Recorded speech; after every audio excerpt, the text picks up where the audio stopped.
Babilonia, el remanente de Dios y la hermana de ella misma. ¿Qué relación tienen estos tres? Leamos un poco. El libro de Miqueas es uno de los libros más pequeños de la Biblia y es un poco fácil de encontrarlo. Miqueas habla mucho de un remanente. 700 años antes de Cristo, Miqueas habla sobre el reinado de Joás, Acaz y Ezequías. Y todos estos reyes por 40 años estuvieron hablando de un remanente. La palabra remanente se utiliza frecuentemente por Miqueas. Este va a ser un punto muy importante en lo que vamos a estudiar en este momento. Pero, ¿qué relación tiene la organización adventista con Roma? Porque no podemos decir que la iglesia adventista obviamente es Roma. No se puede decir. Hay características totalmente diferentes. Comencemos con qué significa Babilonia. Babilonia viene de Babel. Leamos. En hebreo es Babel, en griego es Babilonia. Fue una ciudad del reino de Nimrod. Sabemos que quien construyó la torre de Babel en ese entonces fue Nimrod. ¿Ok? Fue establecida en los comienzos de la historia humana. En Génesis 10:10 podemos encontrar un poquito referente a eso. Algunos piensan que fue ahí donde se originó la vida humana, pero obviamente sabemos que no es así. Habían pasado muchos años antes que existiera la Torre de Babel. En las escrituras revela que fue un lugar donde una de las primeras civilizaciones intentó construir una torre, y eso es muy cierto. Lo encontramos en Génesis 11, del 1 al 4. Pero ¿cuáles son las características de esa Babilonia de ese entonces? En este caso diremos Babel. Babilonia o Babel tiene varios significados, aunque su nombre proviene de, obviamente, Babel. Pero daremos algunos ejemplos en lo literal de ese entonces. Confusión. ¿Por qué confusión? Porque en ese momento era un imperio y era un reino que estaba creciendo demasiado y era muy poderoso. Fue cuando construyeron la Torre de Babel, tiempo después que había ocurrido el diluvio. ¿Ok? Prostituta. ¿Por qué prostituta? Porque se mezclan diferentes personas, se prostituyen. Puede ser por dinero, por placer o por deseo. Madre de las rameras o madre de las prostitutas, habitación de toda ave inmunda y de todo espíritu aborrecible, según como lo dice el libro de Apocalipsis. Aproximadamente 1500 años después de la fundación de Babilonia, Dios reveló el futuro de esta ciudad a través del profeta Isaías, quien escribe: cayó Babilonia, y todos los ídolos de sus dioses quebrantados están sobre tierra. Eso lo dice Isaías 21:9. El reino de Babilonia fue destruido en el año 539, como muchos lo sabemos, 200 años después de la muerte de Isaías. Y la ciudad de Babilonia asolada durante la invasión del poder islámico en el año 650 antes de Cristo. Sin embargo, la profecía de Isaías era dual. No solo se refería a la antigua Babilonia, sino también a una segunda Babilonia. Aquí viene la base muy importante. Segunda Babilonia. La segunda Babilonia es muy distinta. ¿En qué aspecto? Leamos. Apocalipsis nos habla de una Babilonia muy diferente a la escritura del Antiguo Testamento. Si bien esta segunda Babilonia también representa un reino poderoso, además se describe como una mujer sentada sobre una bestia. ¿Por qué una mujer sentada sobre una bestia?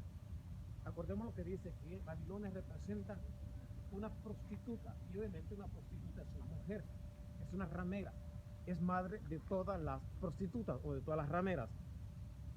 En Apocalipsis 17, 3 y 5, Juan revela su visión, diciendo: me llevó en espíritu al desierto, y vi a una mujer sentada sobre una bestia escarlata, llena de nombres de blasfemia, que tenía 7 cabezas y 10 cuernos, y en su frente un nombre escrito, blasfemo.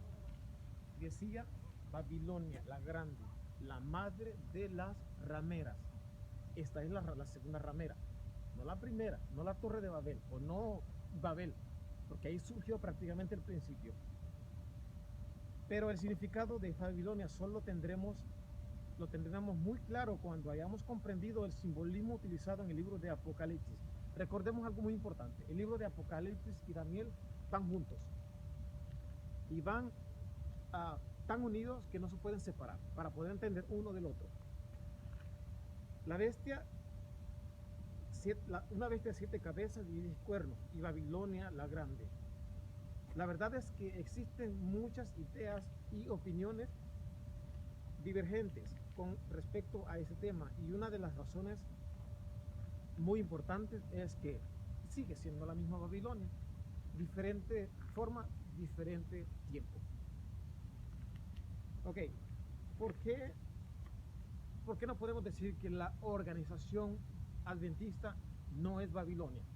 Vamos a leer un poco. De la misma manera que el pueblo de Dios en la antigüedad fue dirigido por él y protegido, no cabe duda que dentro y entre ellos habían personas que estaban por estar, por temor a ser destruidos por Dios, por interés, por ambición, por capricho, por rebeldes o por muchas otras cosas. De manera que contradecir los preceptos divinos es pecado. Y ahí comienza un problema muy fuerte. Sigamos. Dios ama a su iglesia, Dios ama a su pueblo, pero ¿cuál es el pueblo de Dios? Se ha dicho y se discute mucho hoy en día de que el pueblo de Dios es la organización adventista, pero veamos en qué situación está la organización adventista hoy en día. ¿Qué relación tiene la iglesia adventista, en este caso la organización adventista, con Roma o con Babilonia? ¿Es ecuménica?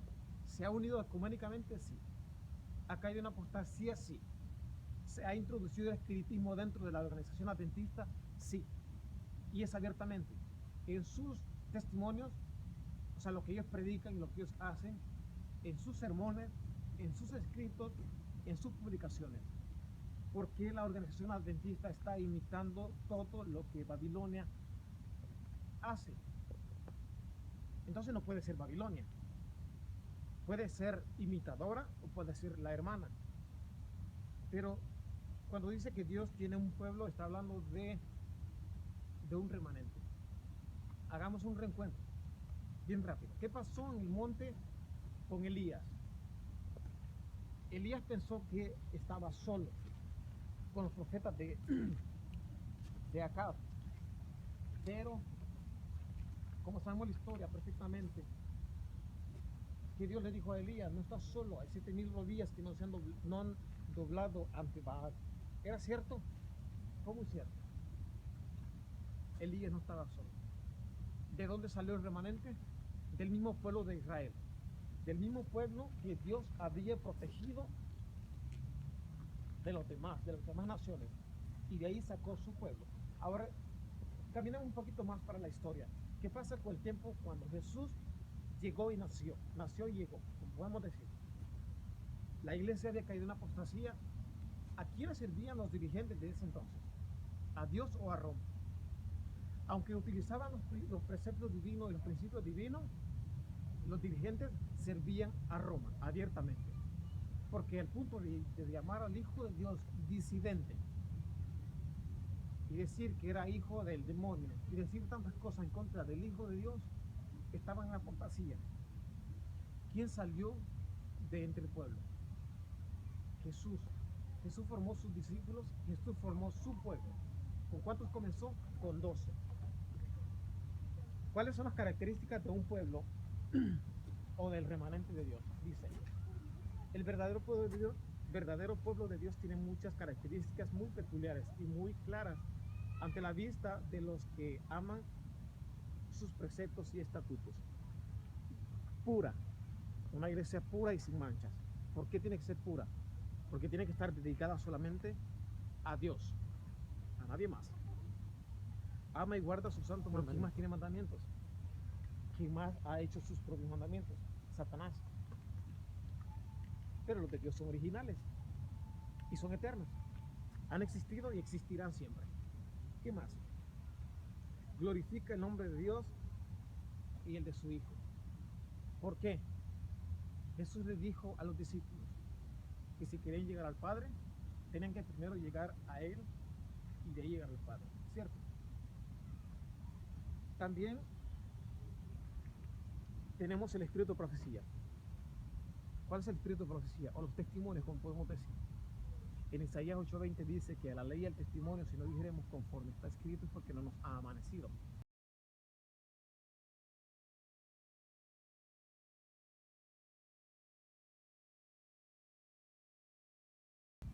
Después de 1844, el cumplimiento de la profecía de Daniel, de las 2300 tardes y mañana, Dios levantó una profeta, nuestra hermana Helen Harmon White. Y ahí comenzó Dios a revelarle el significado de muchas profecías que hoy en día están cumpliendo. Son importantes, demasiado importantes. Esos son los testimonios que nosotros tenemos que tener. Acepta y practica el mensaje pro salud. ¿Es importante el mensaje pro salud en nuestra vida como cristianos? Sí. La Biblia dice que nuestro cuerpo es templo y morada del Espíritu Santo, porque ahí habita. Entonces, el cuerpo tiene que estar en buenas condiciones para recibir el Espíritu Santo. Sí. Porque es muy importante la alimentación en nuestras vidas, porque si nosotros no estamos en condiciones, no podemos testificar de Cristo y de su amor y de Dios.